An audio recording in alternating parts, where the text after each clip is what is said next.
സംഭാഷണങ്ങൾക്ക് വലിയൊരു പ്രത്യേകതയുണ്ട്. നാം വ്യത്യസ്തമായിരിക്കുന്ന അളവുകളിലും വ്യത്യസ്തമായിരിക്കുന്ന രീതിയിലുമാണ് ഓരോ മനുഷ്യരോടും സംസാരിക്കുന്നത്. ഒരപ്പൻ വീട്ടിൽ മക്കളോട് സംസാരിക്കുന്ന ഒരു ടോൺ ഓഫ് വോയിസിലല്ല അദ്ദേഹത്തിന്റെ ഭാര്യയോട് സംസാരിക്കുന്നത്. ആ ഭാര്യയോട് സംസാരിക്കുന്ന അതേ രീതിയിലോ അതേ മോഡലിലോ അതേ ഭംഗിയിലോ അല്ല തൻ്റെ കൂടെ പ്രവർത്തിക്കുന്നവരോട് സംസാരിക്കുന്നത്. അദ്ദേഹത്തിന്റെ സുപ്പീരിയർ ആയിരിക്കുന്ന വ്യക്തിയോട് അതേ വോയിസിലല്ല സംസാരിക്കുന്നത്. മറ്റൊരു വ്യത്യസ്തമായിരിക്കുന്ന ഒരു പാറ്റേൺ ആ സംസാരത്തിൽ നമുക്ക് കാണാനായിട്ട് കഴിയും. അദ്ദേഹത്തിന്റെ സുഹൃത്തുക്കളോട് സംസാരിക്കുന്നതും മറ്റൊരളവിലാണ്. ഇങ്ങനെ മനുഷ്യൻ നിൽക്കുന്ന ഇടവുമായി ബന്ധപ്പെട്ട് അവന്റെ ഇടപാടുകൾ നടക്കുന്ന ഇടവുമായിട്ട് വ്യത്യസ്തമായിരിക്കുന്ന ഭാഷാ ശൈലിയും വ്യത്യസ്തമായിരിക്കുന്ന ശബ്ദവുമാണ് മനുഷ്യൻ പുറപ്പെടുവിക്കുന്നത്. നമ്മുടെ വീട്ടിൽ നമ്മൾ ഉപയോഗിക്കുന്ന ഭാഷയോ ടെർമിനോളജീസ് ഒന്നുമല്ല പുറത്ത് നമ്മൾ ഉപയോഗിക്കുന്നത്. വ്യത്യസ്തമായിരിക്കുന്ന ഒരു വാക്കും ശൈലിയും നമ്മൾ ഉപയോഗിക്കാറുണ്ട്. എന്നതുപോലെ തന്നെ ദൈവം മനുഷ്യനോട് സംസാരിക്കുന്നതും വ്യത്യസ്തമായിരിക്കുന്ന അളവുകളിലാണ്, വ്യത്യസ്തമായിരിക്കുന്ന അളവുകോലിലാണ് മനുഷ്യരോട് ദൈവം സംസാരിക്കുന്നത്. എല്ലാവരോടും ഒരേ മാനദണ്ഡത്തിൽ ഒരേ അളവിൽ ഒരേ രീതിക്കല്ല ദൈവം നമ്മളോട് സംസാരിക്കുന്നത് എന്നുള്ള കാര്യം മറന്നു പോകരുത്.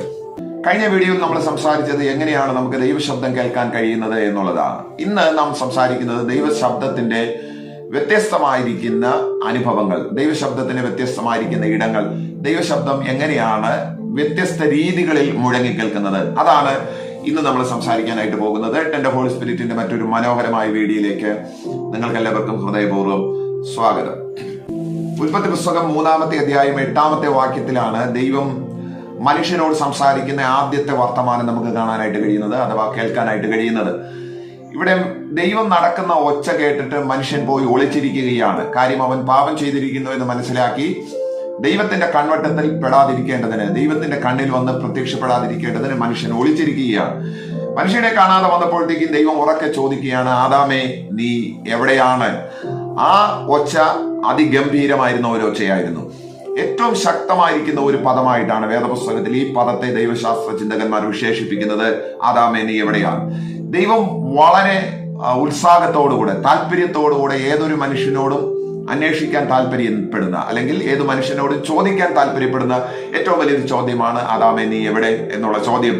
കാര്യം മനുഷ്യനോടൊപ്പം എല്ലാ ദിവസവും നടന്നിരുന്ന ദൈവത്തിന് ഒരു ദിവസം മനുഷ്യനെ കിട്ടുന്നില്ല. ആബ്സെന്റ് ആയതിന്റെ അന്ന് ദൈവം ഉറക്കെ ചോദിച്ച ചോദ്യമാണ് ആദാമേ നീ എവിടെ എന്നുള്ള ചോദ്യം.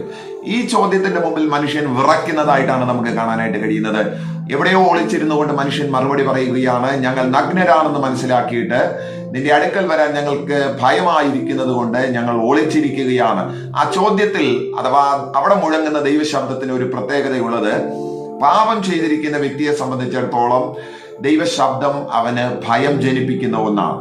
നോക്കൂ, നമ്മുടെ മക്കൾ ആരെങ്കിലും ഒക്കെ ഒരു തെറ്റ് ചെയ്തിട്ട് ആ തെറ്റ് നമ്മൾ കണ്ടുപിടിച്ചു എന്നിരിക്കട്ടെ, ആ കണ്ടുപിടിച്ച തെറ്റ് അവരോട് ചൂണ്ടിക്കാണിക്കേണ്ടതിനോ അല്ലെങ്കിൽ അവരെ അതിനെ ശിക്ഷിക്കേണ്ടതിനോ നമ്മളൊന്ന് ഉറക്കെ നിലവിളിച്ചാൽ അല്ലെങ്കിൽ ശബ്ദം ഉണ്ടാക്കി കഴിഞ്ഞാൽ അതുങ്ങളുടെ ഹൃദയത്തിനകത്ത് വലിയ ഭയം ഉണ്ടാകുമെന്നുള്ളതാണ്. ഞാൻ എൻ്റെ ഒരു കുട്ടിക്കാലം വെച്ച് കമ്പയർ ചെയ്ത് പറഞ്ഞു എന്നതേ ഉള്ളൂ. ഇപ്പോഴത്തെ മക്കളുമാർ എങ്ങനെയാണെന്ന് അറിയാൻ പാടില്ല, വ്യത്യസ്തരാണ് എന്നുള്ളതാണ് അതിന്റെ ആശയം. ആയിക്കോട്ടെ, എങ്കിലും പറഞ്ഞു വെക്കാൻ താല്പര്യപ്പെടുന്നത്, ഉള്ളിൽ ഭയമുള്ള അല്ലെങ്കിൽ ഉള്ളിൽ കുറ്റബോധമുള്ള ഒരു വ്യക്തിക്ക് ദൈവശബ്ദം കേൾക്കുമ്പോഴത്തേക്കും തീർച്ചയായിട്ടും ഭയമുളവാകുന്നു എന്നുള്ളതാണ്. പാപം ചെയ്തിരിക്കുന്ന ഒരു വ്യക്തിയെ സംബന്ധിച്ചിടത്തോളം ദൈവശബ്ദം അവൻ ആശ്വാസമല്ല, മറിച്ച് ഭയമാണ് ഉളവാക്കുന്നത്. ഇന്ന് ഈ ദൈവവചനം കേൾക്കുന്ന പ്രിയപ്പെട്ടവർ, നമ്മളോട് ഒരുമിച്ച് കർത്താവ് പറയാനായിട്ട് ശ്രമിക്കുന്നത് അങ്ങനെ ഒരു ദൈവശബ്ദമല്ല വാസ്തവത്തിൽ നമുക്ക് കേൾക്കേണ്ടിയത്, അല്ലെ? പാപം ചെയ്ത് ഭയചകിതരായി അവിടെയും ഇവിടെയൊക്കെ ഒളിച്ചിരിക്കുന്നതിന്റെ ഇടയിൽ നീ എവിടെ എന്ന് ചോദിക്കുന്ന ആ ഭയപ്പെടുത്തുന്ന ശബ്ദത്തെക്കാൾ ഉപരി കുറച്ചുകൂടി ലാളിത്യമുള്ള ഏറ്റവും സുന്ദരമായിരിക്കുന്ന ഒരു വാക്ക് കേൾക്കാനാണ് നമ്മൾ ആഗ്രഹിക്കുന്നതെങ്കിൽ തീർച്ചയായിട്ടും ആ ഭാഗത്ത് നിന്ന് മാറി നിൽക്കാൻ ദൈവത്തിന്റെ ആത്മാവ് നമ്മെ സഹായിക്കട്ടെ. ദൈവം അങ്ങനെ കർക്കശക്കാരനായിട്ട് ഭയപ്പെടുത്തുന്നവനായിട്ട് നമ്മുടെ അടുക്കൽ വരാതിരിക്കേണ്ടതിന് നമുക്ക് ആ ഭാഗത്തു നിന്നും മാറിയിക്കാം. അപ്പോൾ ദൈവശബ്ദത്തിന്റെ ഒന്നാമത്തെ സവിശേഷത എന്ന് പറയുന്നത്, പാപം ചെയ്തിരിക്കുന്ന വ്യക്തിയെ സംബന്ധിച്ചിടത്തോളം, കുറ്റം ചെയ്തിരിക്കുന്ന വ്യക്തിയെ സംബന്ധിച്ചിടത്തോളം, ദൈവസന്നിധിയിൽ നന്നായി നടക്കാത്ത വ്യക്തിയെ സംബന്ധിച്ചിടത്തോളം അതവന് ഭയമുളവാക്കുന്ന ഒന്നാണ്.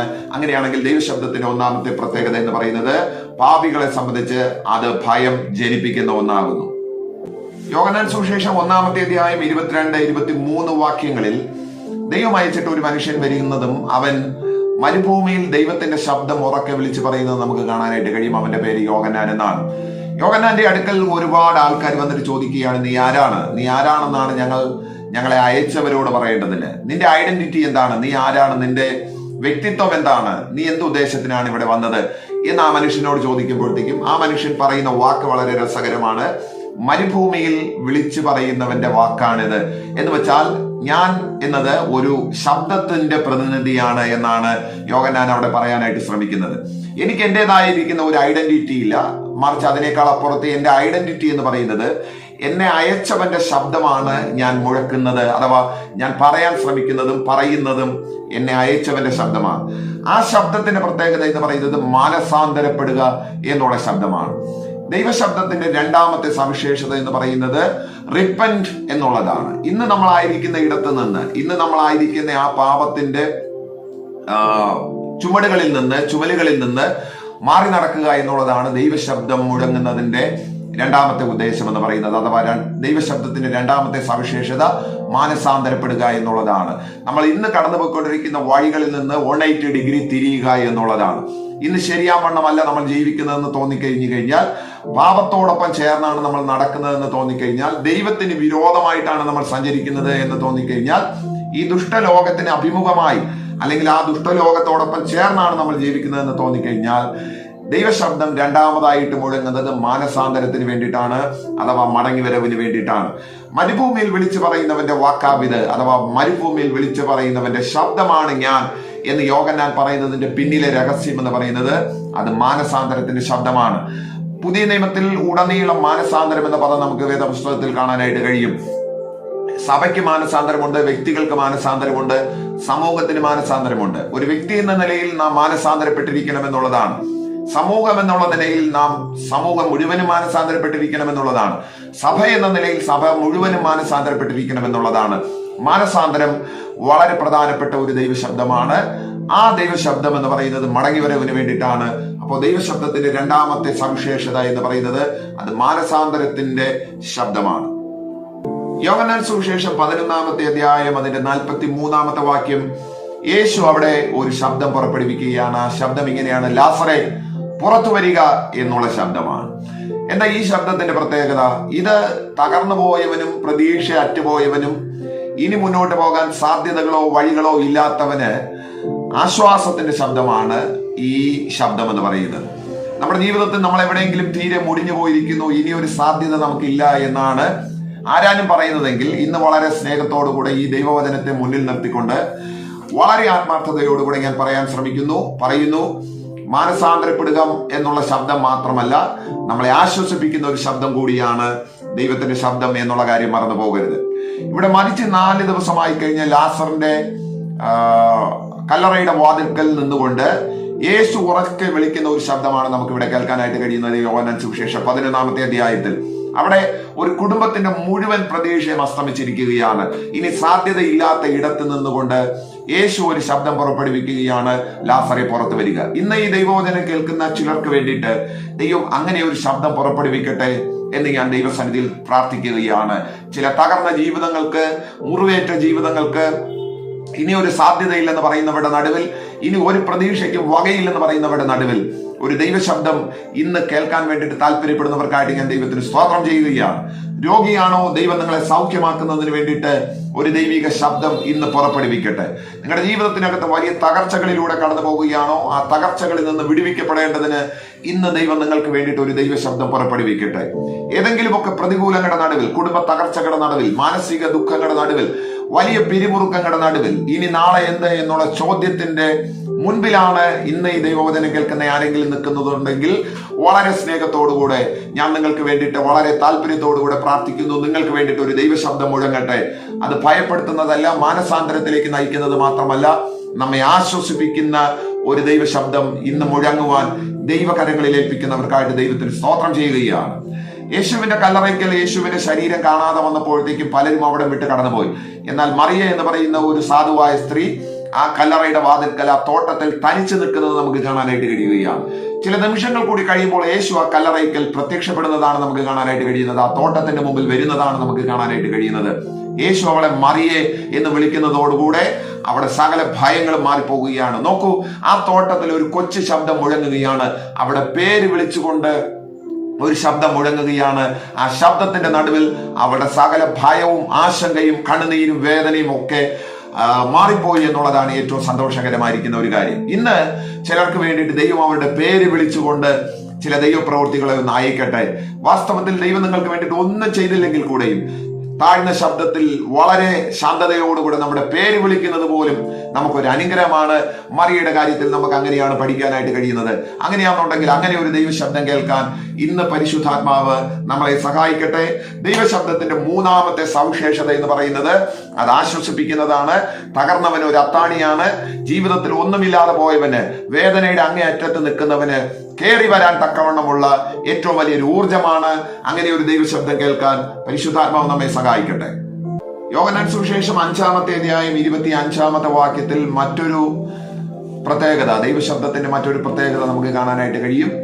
ആ വാക്യം ഇങ്ങനെയാണ്: മരിച്ചവർ ദൈവപുത്രന്റെ ശബ്ദം കേൾക്കുകയും കേൾക്കുന്നവർ ഉയർത്തെഴുന്നേൽക്കുകയും ചെയ്യുന്ന നാഴിക വരുന്നു എന്ന് യേശു പറയുന്ന ഒരു വേദഭാഗമാണ് നമുക്ക് കാണാനായിട്ട് കഴിയുന്നത്. ദൈവശബ്ദത്തിന്റെ നാലാമത്തെ ഒരിടം, ദൈവശബ്ദത്തിന്റെ നാലാമത്തെ സവിശേഷത എന്ന് പറയുന്നത് പുനരുദ്ധാനത്തിന്റെ ശബ്ദമാണ്. അഥവാ മരിച്ചവർ ഉയർത്തെഴുന്നേൽക്കുന്ന ഒരു ഗംഭീര ശബ്ദം എത്രയും പെട്ടെന്ന് മുഴങ്ങാൻ വേണ്ടിയിട്ട് പോവുകയാണ്. സ്നേഹിതരെ, നമ്മുടെ ജീവിതത്തിൽ ദൈവശബ്ദത്തിന്റെ 4 വ്യത്യസ്തമായിരിക്കുന്ന ഇടങ്ങൾ നമുക്ക് അനിവാര്യമാണ്. നാം എപ്പോഴും പാപത്തിന്റെ പരിണിത ഫലമായിട്ട് ഏതോ ഒരു മരച്ചുവട്ടിൽ ഒളിച്ചിരുന്നവരാണ്. ദൈവം നമ്മളെ അവിടെ നിന്ന് വിളിച്ച് തന്റെ പുത്രന്റെ രാജ്യത്തിലേക്ക് നമ്മളെ കൊണ്ടുവന്നു എന്നുള്ളതാണ്. അവിടെ കൊണ്ടുവന്ന് നമുക്ക് മാനസാന്തരത്തിന്റെ ഒരു ശബ്ദം നൽകി തരുവാനായിട്ട് ഇടയായി തീർന്നു. ആ മാനസാന്തരത്തിന്റെ ശബ്ദമാണ് ഇന്ന് ദൈവത്തിന്റെ കൃപയാൽ നമുക്ക് നിലനിൽക്കാനായിട്ട് കഴിയുന്നത്. അത് ഓരോ ദിവസം നമ്മുടെ ചെവികളിൽ കേട്ടുകൊണ്ടിരിക്കുന്നു എന്നുള്ളത് ഏറ്റവും സന്തോഷകരമായിരിക്കുന്ന ഒരു കാര്യമാണ്. മനസാന്തരത്തിന്റെ ശബ്ദം മാത്രമല്ല മനുഷ്യന് ആവശ്യം, മനുഷ്യന് ആശ്വാസത്തിന്റെ ശബ്ദം കൂടി ആവശ്യമാണ്. നാം ജീവിക്കുന്ന ഇടത്ത് നമുക്ക് വൈകാരികപരമായിരിക്കുന്ന വിഷയങ്ങളുടെ നടുവിൽ, വെല്ലുവിളികളുടെ നടുവിൽ, വേദനകളുടെ നടുവിൽ നമുക്ക് ആശ്വാസത്തിന്റെ ദൈവശബ്ദം ആവശ്യമാണ്. അത് മാത്രമല്ല, ഏറ്റവും ഒടുവിൽ വളരെ ശക്തമായിരിക്കുന്ന ഒരു ദൈവശബ്ദം നമുക്ക് കേൾക്കാനായിട്ട് കഴിയും. അത് മരിച്ചവരെ ഉയർത്തെഴുന്നേൽപ്പിക്കുന്ന ഒരു ഗംഭീരമായിരിക്കുന്ന ഒരു ശബ്ദമാണ്. തെസ്സലോനിക്ക ലേഖനത്തിൽ അപ്പോസ്തലനായ പൗലോസ് പറയുകയാണ്, എത്രയും പെട്ടെന്ന് നാം ഒരു ഗംഭീര സ്വരം കേൾക്കാൻ വേണ്ടിയിട്ട് പോവുകയാണ്. നമ്മുടെ കർത്താവ് മടങ്ങി വരാനായിട്ട് പോകുന്നു. നാം മരിച്ചു പോയിട്ടുണ്ടെന്നുണ്ടെങ്കിൽ തീർച്ചയായിട്ടും ആ ശബ്ദത്തിങ്കൽ നമുക്ക് ഉയർത്തെഴുന്നേൽക്കാനായിട്ട് കഴിയും. അല്ല, നാം ജീവനോടുകൂടെ ശേഷിക്കുന്നുവെങ്കിൽ നിമിഷം കൊണ്ട് നാം രൂപാന്തരപ്പെടാൻ വേണ്ടിയിട്ട് പോകുന്ന ഒരു ഗംഭീരമായ ശബ്ദം വളരെ വളരെ പെട്ടെന്ന് കേൾക്കാൻ വേണ്ടിയിട്ട് തുടങ്ങുകയാണ്. എത്ര പേരാണ് ആ ദൈവശബ്ദം കേൾക്കാൻ തയ്യാറായിരിക്കുന്നത്? അങ്ങനെ കേൾക്കാൻ തയ്യാറായിരിക്കുന്നവർക്കായിട്ട് സ്തോത്രം ചെയ്യുന്നു. ഇനി നിങ്ങൾക്കത് കേൾക്കാൻ കഴിയാത്തവണ്ണം ഇന്നും പാപത്തിന്റെയും ലോകത്തിന്റെയും ഇൻപങ്ങളുടെയും പുറകെയാണ് നടക്കുന്നതെങ്കിൽ ഈ ദൈവവചനം നിങ്ങൾക്ക് മടങ്ങിവരവിന് വേണ്ടിയിട്ടുള്ളതാകുന്നു എന്ന് ഞാൻ ആത്മാർത്ഥമായിട്ട് ദൈവസന്നിധി പ്രതീക്ഷിക്കുകയാണ്. കർത്താവിന് നിങ്ങളെ ആവശ്യമാണ്. കർത്താവിനെ നിങ്ങളോട് വളരെ താല്പര്യമുണ്ട്. കർത്താവിന് നിങ്ങളോട് വളരെ ഇഷ്ടമുണ്ട്. നിങ്ങൾ നശിച്ചു പോകരുത് എന്ന് ദൈവം ആഗ്രഹിക്കുകയാണ്. നിങ്ങളും അവന്റെ രാജ്യത്തിൽ ആകണമെന്നുള്ളത് അവിടുത്തെ ഏറ്റവും വലിയൊരു അഭിലാഷമാണ്. പാപത്തിന്റെ വഴികളിൽ പിശാചിന് വേണ്ടിയിട്ട് ഒരുക്കിയിരിക്കുന്ന നിത്യ നരകത്തിൽ പോകാൻ വേണ്ടിയിട്ടല്ല ദൈവം മനുഷ്യനെ കുറിച്ച് ആഗ്രഹിക്കുന്നത്. അത് പിശാചിന് വേണ്ടിയിട്ടുള്ള ഒരു ഇടമാണ്. ദൈവം മനുഷ്യന് വേണ്ടിയിട്ട് നിർമ്മിച്ചിരിക്കുന്നത് ഒരു നിത്യഭവനമാണ്. അവിടെ പോകേണ്ടതിന് ദൈവശബ്ദം കേൾക്കുക എന്നുള്ളതാണ്, മാനസാന്തരപ്പെടുക എന്നുള്ളതാണ്, ദൈവത്തിങ്കിലേക്ക് തിരിയുക എന്നുള്ളതാണ്, കർത്താവ് ആശ്വസിപ്പിക്കുന്ന ആശ്വാസ വചനങ്ങളിൽ തുടരുക എന്നുള്ളതാണ്. പെട്ടെന്ന് വളരെ വേഗം കാലതാമസം വിന നമ്മൾ ഒരു ഗംഭീര ശബ്ദം കേൾക്കാനായിട്ട് പോവുകയാണ്. അത് പുനരുദ്ധാനത്തിന്റെ ശബ്ദമാണ്. ആ ശബ്ദം കേൾക്കാൻ കഴിയണമെങ്കിൽ യേശുക്രിസ്തുവിനെ സ്വന്തം രക്ഷിതാവായി സ്വീകരിച്ചിരിക്കണം എന്നുള്ളതാണ്. യേശുക്രിസ്തുവിനെ സ്വന്തം രക്ഷിതാവായി സ്വീകരിച്ച് പാപരഹിതമായ ജീവിതം നയിച്ച് പരിശുദ്ധാത്മാവിനോടൊപ്പം ജീവിതം നയിക്കുന്ന ഒരു വ്യക്തിക്ക് എത്രയും പെട്ടെന്ന് അവന്റെ ശബ്ദം കാതുകളിൽ കേൾക്കാനായിട്ട് കഴിയും. ഈവൻ നിങ്ങൾ മരിച്ചാൽ കൂടെ നിങ്ങൾക്ക് ആ ശബ്ദം കേൾക്കാൻ കഴിയുമെന്നാണ് അപ്പോസ്തലൻ പറയുന്നത്. അല്ല, യേശു നമ്മളോട് പറയുന്നത് അങ്ങനെയാണ്. മരിച്ചവർ ദൈവപുത്രന്റെ ശബ്ദം കേൾക്കുന്ന നാഴിക വരാൻ പോവുകയാണ്. അത് പുനരുദ്ധാനത്തിന്റെ ശബ്ദമാണ്. ദൈവത്തിന്റെ ഈ 4 വ്യത്യസ്തമായിരിക്കുന്ന ശബ്ദത്തിന്റെ മുമ്പാകെ നമുക്ക് നമ്മളെ തന്നെ ഒന്ന് കീഴ്പ്പെടുത്തി കൊടുക്കാം. ഈ 4 ശബ്ദവും നമ്മുടെ ജീവിതത്തിൽ അനിവാര്യമാണ്. 4 ശബ്ദവും പലപ്പോഴൊക്കെ മാറി മാറി നമ്മൾ കേട്ടിട്ടുള്ളതാണ്. പെട്ടെന്ന് നമ്മൾ അടുത്തൊരു ശബ്ദം കേൾക്കാനായിട്ട് പോവുകയാണ്. അത് പുനരുദ്ധാനത്തിന്റെ ശബ്ദമാണ്. നമുക്കതിന് വേണ്ടിയിട്ട് ഒരുങ്ങാം. ഈ വചനങ്ങളാൽ കർത്താവ് നമ്മെ ഓരോരുത്തരെയും അനുഗ്രഹിക്കട്ടെ. ആമേൻ.